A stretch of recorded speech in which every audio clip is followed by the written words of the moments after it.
Hi, everybody. Dan Illman and Mike Beer, the DRF race of the day for Friday, June the 12th, race number 9 at Belmont Park. It's stakes action, the $125,000 Commentator for New York breds going a one-turn mile. Before we get to the analysis, please try out those new DRF mobile pass performances. Experience classic PPs with true mobile interactive access anywhere, anytime on your device, exclusive lifetime buyer speed figure graphs, lots more. Learn more. DRF.com/MPPS. Here's the field for race number 9, the Commentator Stakes, and the horse they're all going to have to beat is the number 7, Mr. Buff. 6-5 on the morning line, a horse that was in raging form before the postponement of racing, Mike. He dominates New York breds, but he's going to have to carry 127 pounds in the Commentator. It's a really tough field too, but I don't know how you would, try to knock this horse, Dan. He's been on a real roll. Just one of those horses who, seems to be getting better with age. And his game is speed. As we take a look at the time form US pace projector, Mr. Buff expected to be controlling things once again. Todd Pescher's Blew It coming off of a win at Gulfstream Park might be in chase mode, but Mr. Buff expected to make the front, and he's always tough to catch in that situation. Yeah, he likes to get out there. He does not need the lead to be effective, but he does like to be forwardly placed. We'll see what they do with Blew It, Dan, because I felt like he was fast enough to make the lead if Pletcher and Johnny V wanted it, and I wonder if they'll be sending him in this race. A horse that is going to be coming from off the pace is the number 1, Bankage. Winless since last year's New York Derby at Finger Lakes, but he has been keeping good competition and running very well against that good open competition at Oaklawn. 2 starts back in the Oaklawn Mile, a fine third behind Tom's d'Etat and Improbable, 2 of the better handicap horses in the country. And then last time out in this race, an optional claiming event, he runs a really sharp second behind Endorsed, who came back to run second in the Westchester last week with a 100 buyer speed figure. Bankage's going to be running late. It's all about whether he gets enough pace. Yeah, it's about whether he gets enough pace, which he very well might get enough pace in here. And then it's a question of, whether he's actually going to get there this time. Settling for seconds and thirds has been a little bit of a theme of his throughout his career. But man, does he show up every single time. I'm actually a really big fan of this horse, Dan. I think he's a player in here. The number 2, Whistling Birds, ships in very sharp from Parks. He's won his last 2 races. He has used pace prompting tactics in both of those starts, including this race, his most recent effort on March the 3rd, a race in which he just obliterated non-winners of 2 other than foes over a wet track. He is yet to buyer 90. He is taking on a horse in Mr. Buff that is very comfortable in the triple-digit buyer range. He has a similar running style as Mr. Buff. This is a big ask, but a horse that's sharp that deserves an opportunity. Yeah, they're shipping it at the right time. Obviously, I'm sure that his connections are maybe a little bit disappointed that this Commentator came up as tough as it did, Dan, because this is a very, very strong race. Back with New York breds for the number 3, Funny Guy, who won the Albany for 3-year-olds last year, going 1 1/8 at Saratoga. They tried a tough spot last time, the Oklahoma Derby. It was a race that produced Owendale, one of the better handicap horses in the country, Mucho Gusto, who of course won the Pegasus World Cup this year. Funny Guy was in tough that day and didn't have a lot of pace to run at. First time against older horses, catches a tough field. He's kind of a horse I want to keep an eye on down the road. Yeah, I'm interested to see what he does as well. He was really improving last year, and he's just a very versatile horse, which you really like about him. Short or long, turf or dirt, fast or wet, it doesn't matter. He shows up, he runs his race. I like the way he's training coming back into this race, Dan. A lot of 5 and 6 furlong breezes, like Terra Nova's trying to have him ready to go right off the bench, and he better be. This is a good field.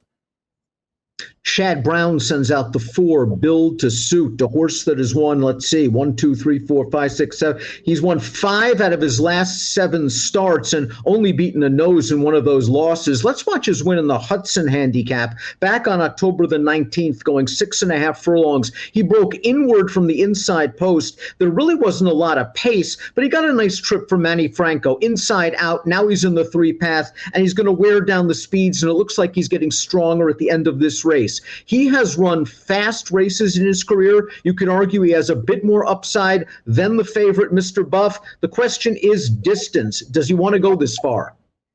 I mean, I guess we'll see. At this stage of the game, I'm not going to worry about the mile. I mean, I'm sure, coming back and trying a mile for only the second time in his career in this spot off the layoff, those things are not going to be easy. I wouldn't worry about the distance so much, Dan.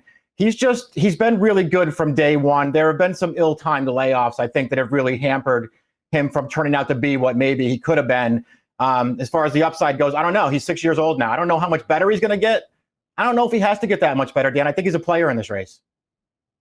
Blewett's first two starts of 2020 were rather disastrous for Todd Pletcher at Gulfstream, but he got back on the beam last time out, going a two-turn mile and a 16th. You could argue this race we're seeing right now, he was aided by an inside speed-favoring track, and the short stretch at a mile and a 16th also helped. Well, watch Blewett win his non-winners of one other than against open foes, maybe not the strongest field in the world. His stablemate Moretti, who finished second, came back to win, but probably wants more distance. Blewett might show speed under John Velasquez. At least the last race is a step in the right direction. It was nice to see him sort of turn it around because he's a horse who started his career with an awful lot of potential, it felt like. He hasn't necessarily panned out, but he didn't run well in his first two starts of the year, but he ran well in this race. He probably did ride a track that was helping him. If I'm being honest, Dan, I'm not, blown away by this performance. I thought he ran fine in here. I think he deserves a chance in this race. And I won't be surprised when he runs well, but once again, this is a really, really tough race. Honor up goes turf to dirt, second off the layoff for Michelle Nevin. Nevin over the years has used this move very successfully, as we see from this formulator fact. Over the past 5 years, with older horses moving from turf to dirt, second off a layoff line, 30% winners, a $2.71 ROI. That being said, he tried Mr. Buff 2 starts back, and while he earned a stakes placing, he was beaten about a mile. Listen, this horse I'm a big fan of his. He's on a very quick turnaround here, having just run here last week in a turf sprint, which was probably a prep for this. He's very underrated, and I like him, Dan. I think the race maybe to focus in on him with a little bit, though, is the Commentator from last year, where he faced, a couple of really good horses, and he made a run into that race, but he was really no match for those horses, and it's not any easier this year. Mr. Buff, he has won his last three, all with triple-digit buyer speed figures. He has won the last 6 times he has faced New York-bred competition, and just take a look at the way he destroyed the field in the Haynes field last time out. This is not a match race. He is facing several other horses, and he wins by 20 lengths. I'm not misspeaking. 20 lengths with a 106 buyer speed figure, and Mike, he did it on his left lead all the way down to the stripes. Yeah, that's usually how he runs too. He's not, one of those horses who changes leads all the time. It doesn't matter with him. He never stops running. I think it's also noteworthy, Dan, this is a one-turn mile. This is a horse who had been doing a lot of damage around 2 turns over 9 furlongs over the past year or so. This is a one-turn mile. Didn't matter. New top figure in there. Very impressive win. If you take out his Clark, his Woodward, and his New Orleans handicap over the past year or so, he's won 10 of his last 11 starts. He's on a real roll right now, and he's way the horse to beat. You can argue that the 127 might be a serious impost. Do you think he's better at Aqueduct? He's good everywhere. He's won a third of his starts at Belmont, but he's won his last 7 at the Big A. Is that where he truly thrives? I don't know. He's certainly good over that track, but I've felt like he's been good at just about any track throughout his career.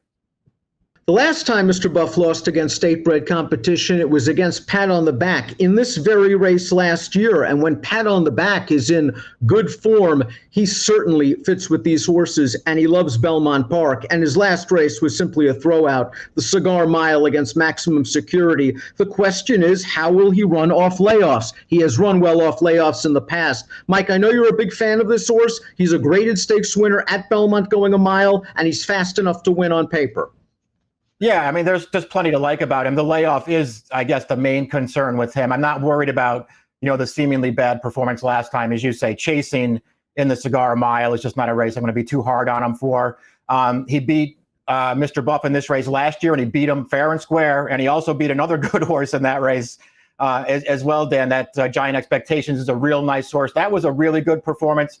He also beat Mr. Buff prior to that in the Empire Classic, which is really not Pat on the Back's best distance. So you know that he can take down the favorite when he's right. And if he comes back right in this race, I think he's going to be very tough to beat.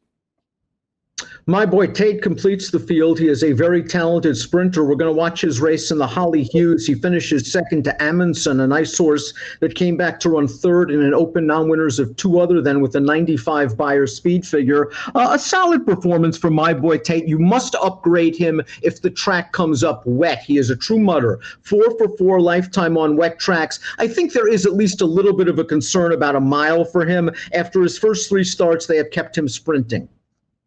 Yeah, true enough. I mean, he didn't win any of his first 3 starts going longer, but I'll tell you something, Dan. He ran really well in all those races. So I'm not that concerned about the distance, although he probably is better sprinting. I just like him. I think he's good. The race that we just watched there when Amundsen beat him, I thought he ran great in that race. My boy Tate coming through a tight hole and then really finishing at the end. I just think this horse is good. He's going to be a very big price in this race. I'm not saying it's going to be easy for him to win. I'm not picking him in this race, but I'm not going to be surprised when he runs well.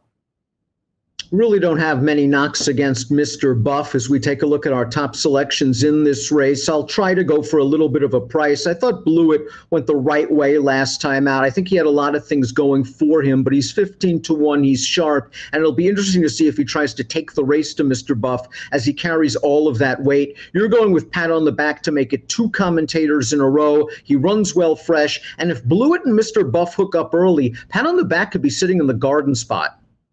No, that's one of his advantages. I think he is a very tactical horse. He could get a good trip in this race. I already know that he's good enough to beat the favorite if he shows up and runs, and I hope that he does that. He's a good price on the money line.